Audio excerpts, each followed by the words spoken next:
Welcome to Courtney on Health.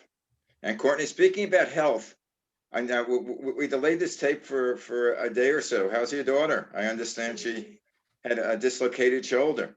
She's just fine, just fine. She was working out in the gym and just reached back a little too far with the pec deck. So Oh, all good. Thank you.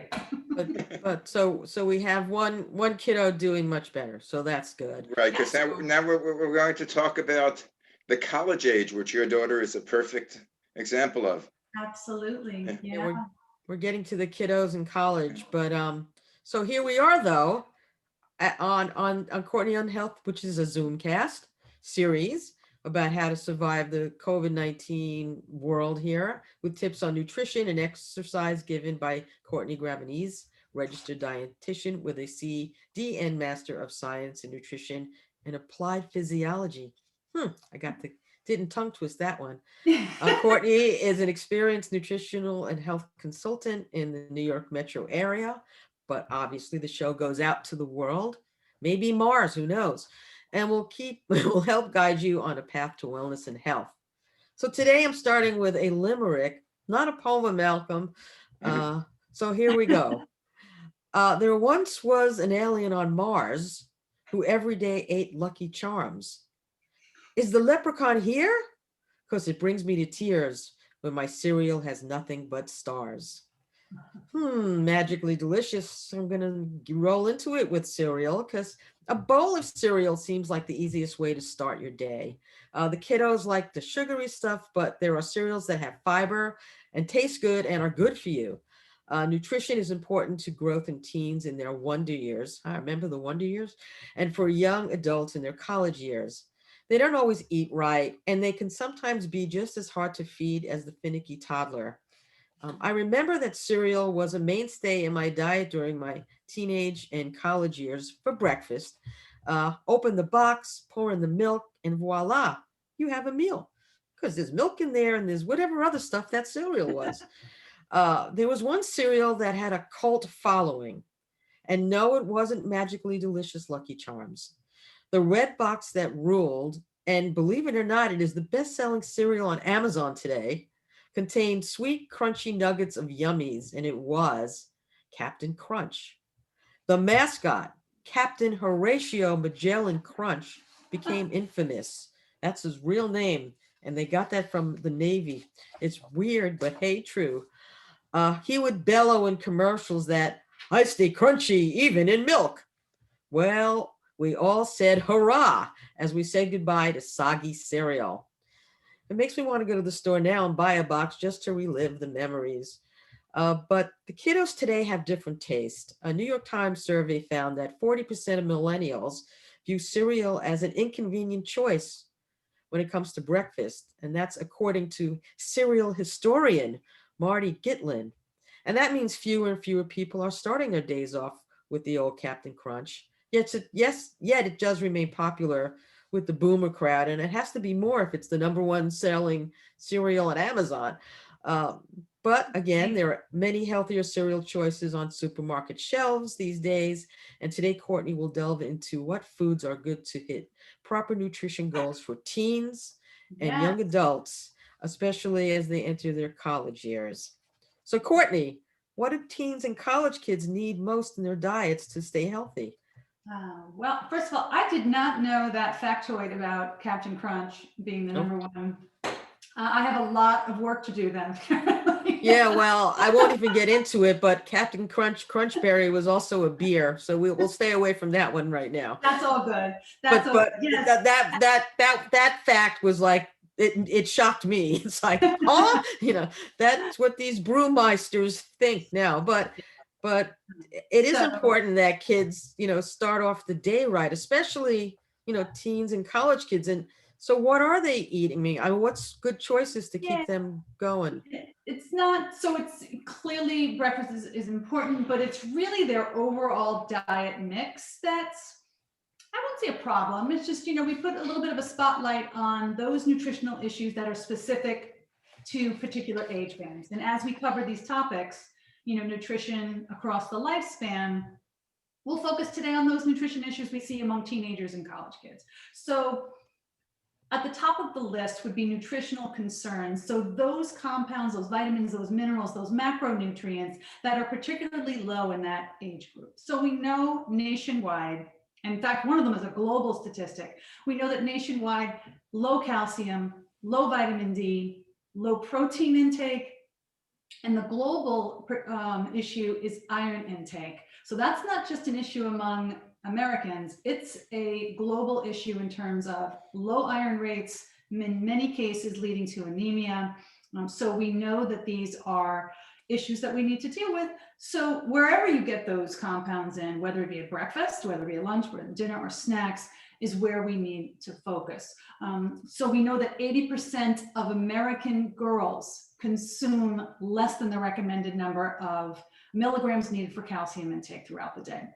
So we spoke about this earlier on, that window of calcium and vitamin D intake is super important before young adults get to 18, 19, 20, because that window of opportunity for peak bone mass closes as you approach that age. So you really want to make sure that, early on, certainly, and throughout teenage years, you're encouraging calcium and vitamin D intake from whatever sources. Certainly calcium is high in dairy foods. Most people know that. But again, I just want to reiterate that it can be found in fortified soy and a variety of green leafy vegetables and things like that. So there's a way to get it irrespective of whether you choose to have cow's milk products in your diet or not. So the whole idea is to make sure you're getting that level of nutrients in there. Iron is a problem, particularly with young adults and teenagers exploring more dietary options. So it's not uncommon for a teenager to start to maybe explore vegetarianism, becoming a vegan, cutting out red meat, only eating plant-based. Whatever it is, that's all fine. All diets fit, providing that you're meeting the minimum number of nutrients that you need. So you can meet iron needs with things aside from red meat. Now, red meat happens to be the big gun when it comes to iron. And there's a difference in the types of iron. I don't know if you guys are aware, but there's something called heme iron and non-heme iron. So heme iron is the iron that is found in mostly meat products. So beef, chicken, shellfish, tuna fish. They're all excellent sources of that heme iron. And what that means really is it's the most absorbable type of iron that your body can use. So it's a very easy way for your body to absorb iron. So that's great. The non-heme iron is an option too. So it doesn't mean you have to choose it in meat products if you choose not to. You just have to make sure that you're really identifying those foods that are particularly high in that non-heme iron. So many grains. So I have just here bulgur, I have farro, lots of whole grains contain that non-heme iron. Beans are a powerhouse in terms of overall nutrition, protein intake, vegetable protein. They happen to be an exceedingly high source, an excellent source of iron in a diet, particularly somebody who has clipped out, any animal products in their diet. Lentils, great source of protein. Again, excellent source of iron in the diet. Green leafy vegetables. Now I know I've got broccoli here and some people say, well, that's not leafy. Think anything in that green family is a good source or can be a good source of that non-heme iron. The trick with the non-heme iron, to get it to be more absorbable in the body, because unfortunately it's not easily absorbed, is to combine it with vitamin C. We know that non-heme iron, in the presence of vitamin C, that C acts as a catalyst, and it really helps your body use that typically that non-heme iron, so it's much easier for the body to use it. So for example, if you're having a bean-based soup and there happens to be a tomato base to it, well, there's your vitamin C that helps with that absorption. If you're having tomatoes with a salad and it has lentils in it, oranges mixed with a grain, or any vitamin C content mixed with a grain, really helps your body use that non-heme iron. So that will certainly help for teenagers or young adults who have chosen to either minimize how much meat they're having or are not eating any meat products at all. But if you think about it, those are typically not at the top of the list of many college age students or teenagers. They're not usually sitting down to, a bunch of not everybody, there are some teenagers who do, but we're just not seeing it. So I think it's great that teenagers explore different options and diets, but it really needs to be backed up with some reinforcement from, parents or people in their world or educators to say, that's great, but you really got to make sure that you're paying attention to those nutritional needs that we know are super low in college age and in Is college, Courtney, one question. You have emphasized the importance of meat, but isn't, I remember over the years, I've heard that you can eat too much meat. Because I know I was brought up on meat. I was brought up, you have a meat plate like, at least 4 or 5 times a week. Okay. Then I heard that was bad for you. Well, let me say that people can be vegan and vegetarians and be incredibly healthy. We know that, from an environmental perspective, eating mostly plant-based, so not necessarily cutting out all red meat or all meat in general, is a great way to go, not only for overall health, but really for the world around us. And I think the message is getting out that the way we eat is certainly about the way we feed ourselves, we feed our children around us, but it really is a way to take care of the world that's around us as well. So I'm not saying, people can certainly choose to, eat meat. They can choose not to. It's not one size fits all. We can all eat really the way we want to. The focus really is mostly plant-based, with certainly, if you are going to choose any meats, less meat and more, plant-based options. It makes it a little bit trickier in somebody who is new to a vegan or vegetarian or plant-based diet, who isn't aware that, well, if I clip out all meat, I'm clipping out one of the best absorbable options for maybe protein and iron. It doesn't mean it's, insurmountable, hill to climb. It just means that, okay, I got to pay a little bit more attention to those foods that are going to really help me boost my intake, my highly absorbable intake of iron. if I know, hummus is popular, and Yeah. you could take a chip and dip, and it's made from chickpeas. Is that something that's an option for kids? But, could they, I assume they could dip veggies in it and, make it healthier, as opposed to, some chip that might not be as, good. But is that options? Is that something that you see on campuses that, you know of? I will say that from my observation of research that I've read, and then of course my on-campus personal experience, college campus dining has come a long way. So the good news for parents, if you're a parent listening, it's like, well, how do I encourage my child to eat, better? So when they're at home, you have a little bit more control, right? So even if they're eating poorly outside of your home, you can offer more healthful things at home to help meet their needs. When they go off in college, you're really relying on a college campus dining hall to offer, adequate nutrition. The good news is there's a wide variety on most college campuses now of everything from vegan, plant-based, more options, bean-based meals, certainly things like hummus, Maxine, that are there. Whether or not they eat it or not is a whole nother discussion, but the options are there. So it does make it easier, I will say, in particular, for students who are choosing to be more plant-based, the wide variety of options. So it's a lot more than just, let's say, plain pasta.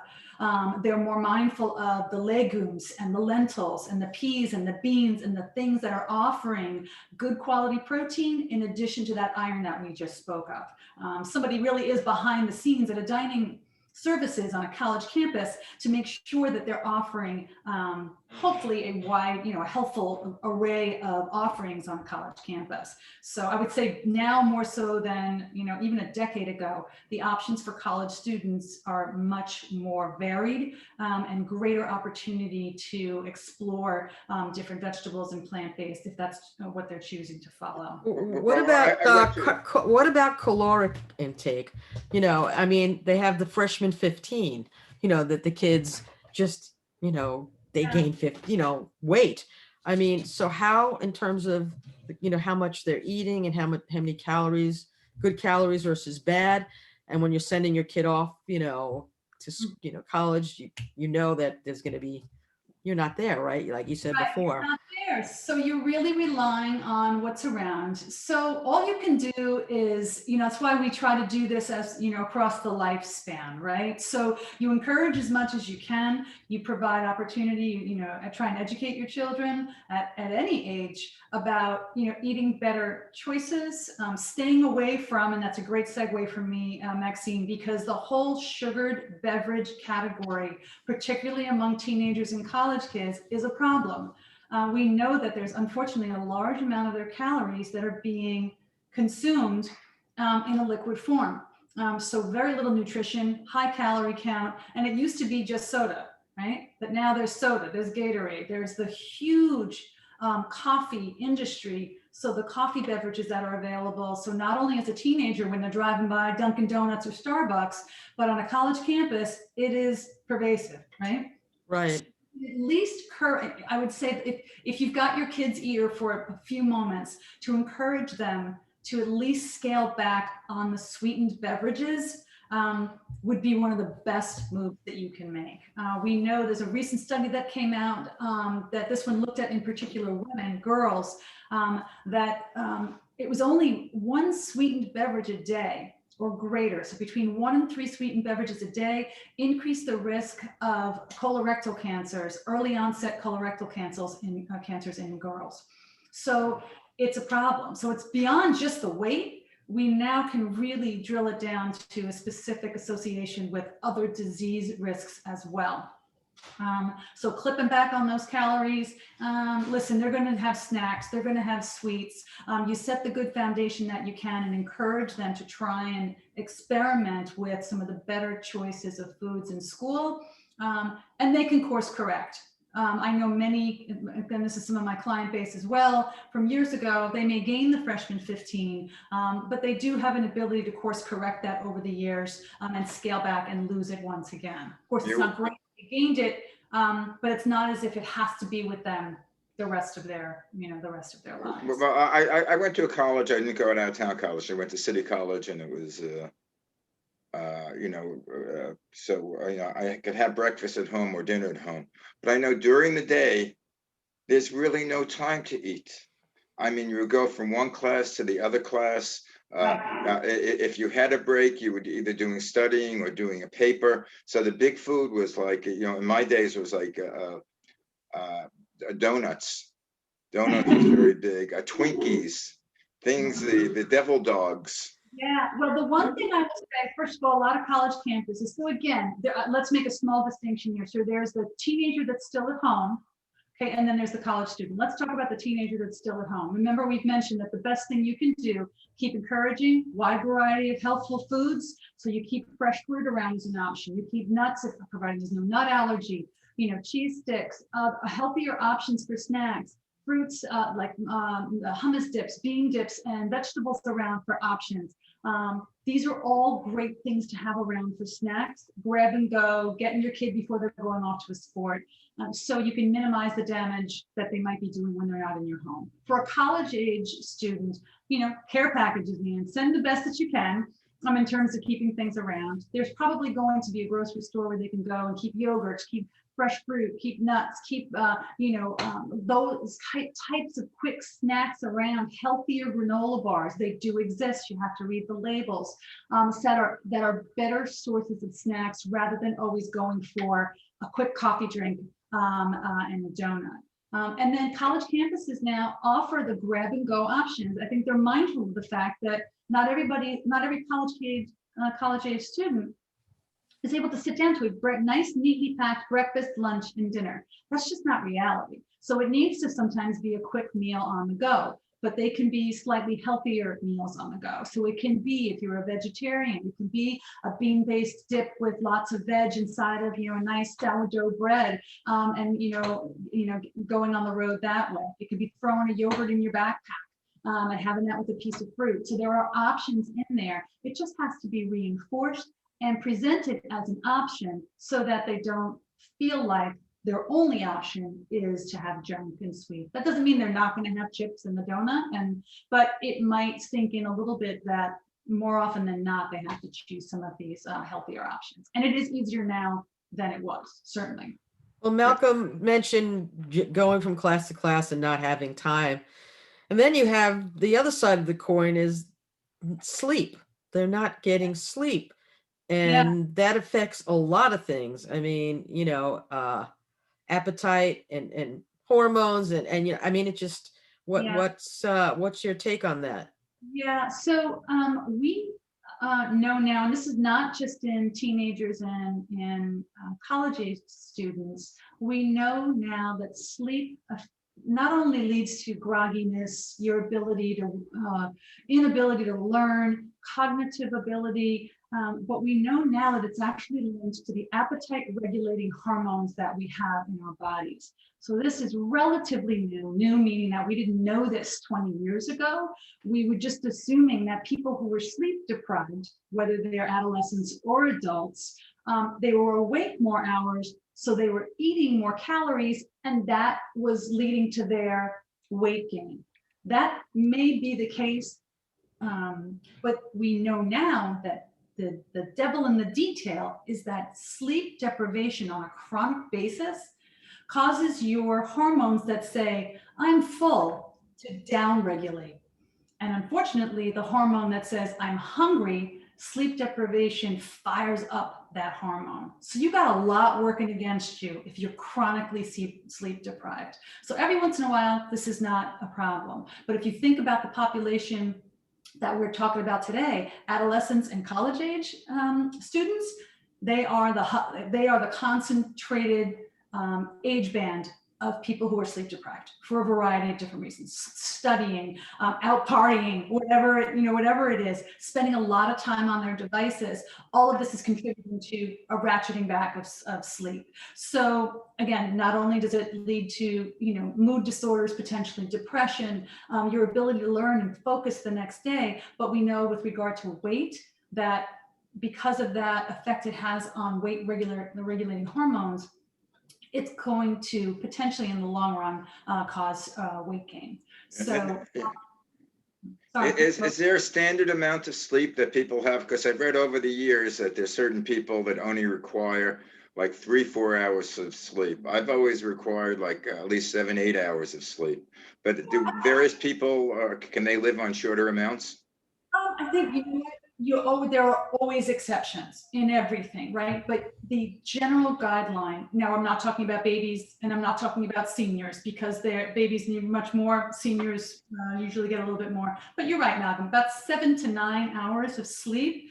But ask most college students if that's the sleep that they're getting, and I can bet you that they're nowhere near that. So so it's not even just the number of hours, it's the quality of sleep. So if I'm working with somebody, I would much rather have somebody having 6 hours of sleep, which is certainly underneath the recommended range, but 6 hours of good quality sleep, meaning that you go to bed, you stay to bed, right? You're not popping up in the middle of the night. I'd much rather have that than somebody who's chronically struggling with, well, I'm getting 9 hours of sleep every night or 10 hours of sleep every night, but it takes me an hour to get to sleep. And then I'm up in the middle of the night and then I can't get back. Quality versus quantity, in this case, may be the better road to take. Yeah. It's good to hear because I'm in that 6 hour thing. I mean, Yeah. I'll get a solid 6 hours sleep and I won't be getting up whatever, but I go to sleep at 1 in the morning. I mean, it's like, Right. I've always been like kind of a late, even in my teenage years, my dad would put a timer on my television because I would want to watch Johnny Carson, and he put it on and it was like, and I'd fall asleep, but then the TV would go off. It was really funny. We're all wired different ways, right? I mean, some people are early birds, some people are night owls, and that's okay. We're not trying to rewire the way people are wired.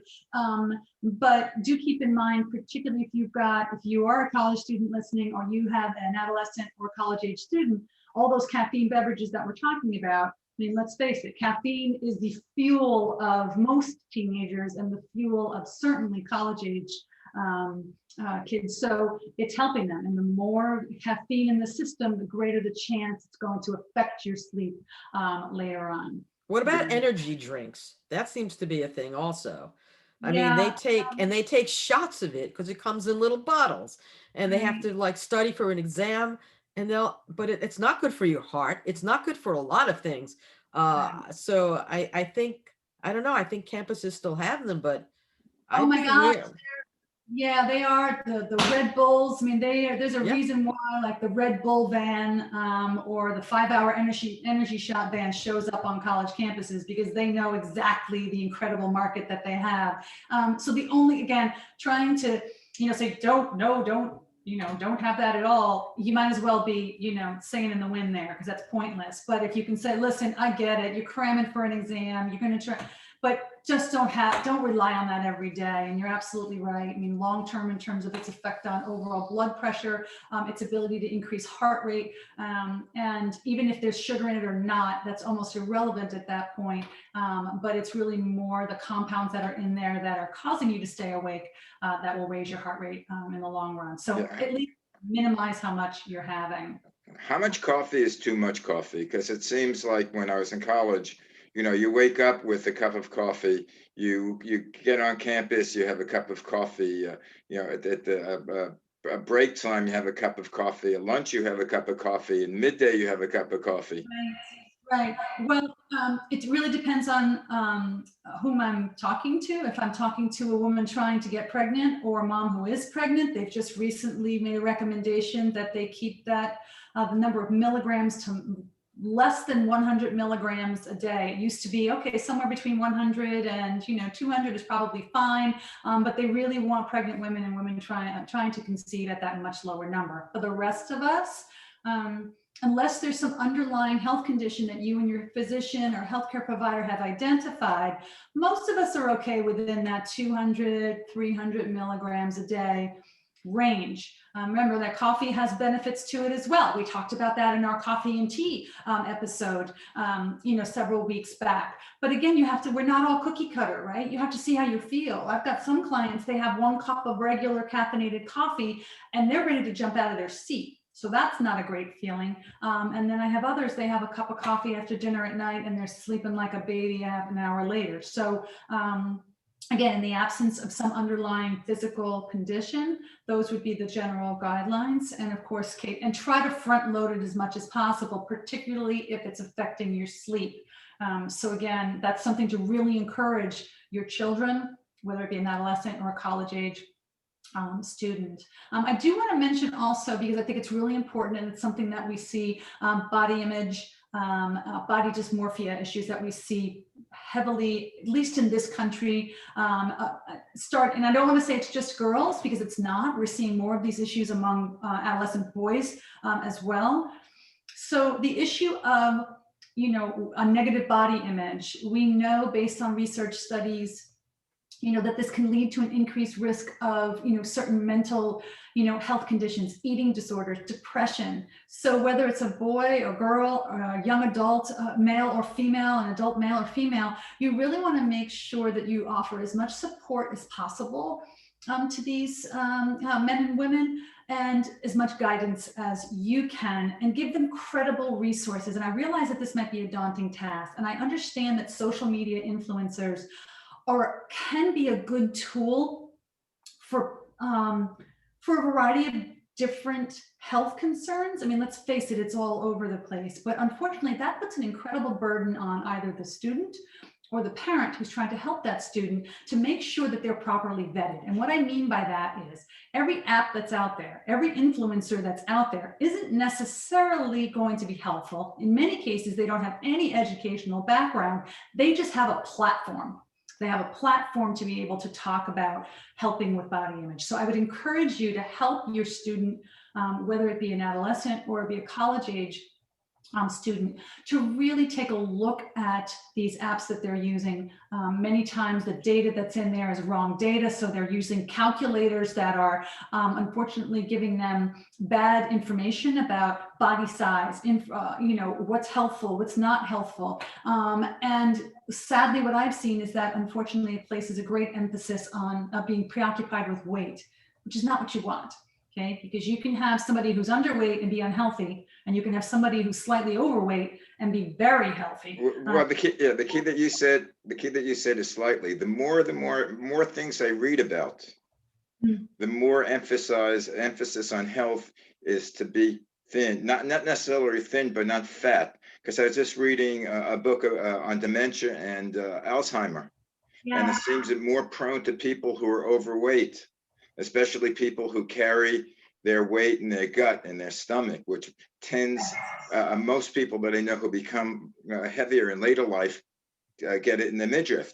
And this is supposed to be dangerous for everything, for heart, for right. dementia, for blood pressure. Now, Yeah. is there a way of emphasizing this, the health purposes, not necessarily the body image, you're fat that you're no good, but if you carry too much weight, it's bad for your health. And that doesn't seem to be really emphasized that much. Right, you're right. I have to say, this hasn't changed all that much, at least from my perspective. I still feel like there's a tremendous amount of pressure for both men and women. It's no longer just a female-centric issue, to look good, and that's okay. If that's motivating you, that's fine. But like you said, that's not the point. All right, you want to be as healthful as you possibly can. So that you can, live a long life, do the things that you want to do. You're right that weight carried in the middle of the body, so that apple shape versus pear shape, appears to be more detrimental for overall health for a variety of different health reasons. But sometimes somebody who's really sort of stuck in the weeds of that body dysmorphia, they're not hearing the health issues. They're seeing what they're seeing in the mirror, and that's what's driving their decisions. So the best thing to do as a parent is to help guide that. And if you feel like it's beyond what you can do, to seek out support and help for your teenager or your college age student, to help them work through that so that they can see through those goggles of, listen, I'm strong, I'm healthy, I'm fit, and I'm at low risk of disease because of the way that I eat, I exercise, and I'm not going to be so concerned about the weight, but taking in the whole package of overall wellness.